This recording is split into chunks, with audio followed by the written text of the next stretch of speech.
Hello, my name is Jacob Caldwell. I'm a 7th grader at Royal Oak Middle School in Covina. This is my experiment to answer the question of does caffeine have an effect on the growth and production of capsicum annuum. My experiment was conducted over the course of 7 weeks and consisted of 5 main test groups and 1 control group. Each group contained 2 plants. To test the effect of caffeine on these plants, each of the 5 test groups had different independent variables.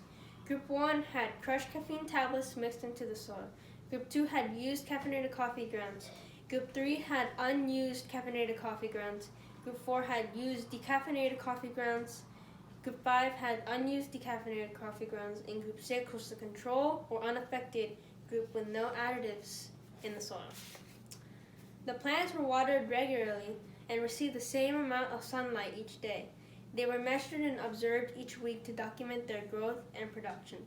The same amount of coffee grounds were added to each test group, and the number of caffeine tablets used were equivalent to the amount of caffeine in the portion of the coffee grounds used.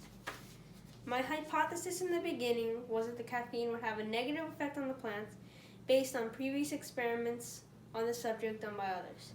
At first, my hypothesis seemed to be proven correct, as the groups with caffeine experienced little to no growth, but as the experiment progressed, it appeared that the caffeine had no negative effect on the plants, as they continued to show positive growth.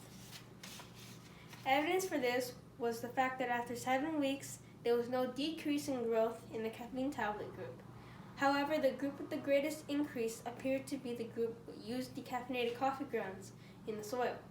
The combined increase was 0.75 inches, which was a 10.2% increase in height, just ahead of the group with the caffeine tablets, which had a combined 3.6% increase at 0.63 inches. The group with the greatest production of peppers was a control group with the combined total of 6 peppers. My final conclusion was that caffeine had little to no effect on the growth and production of capsicum annuum, according to the results of my experiment. Thank you for your time and consideration.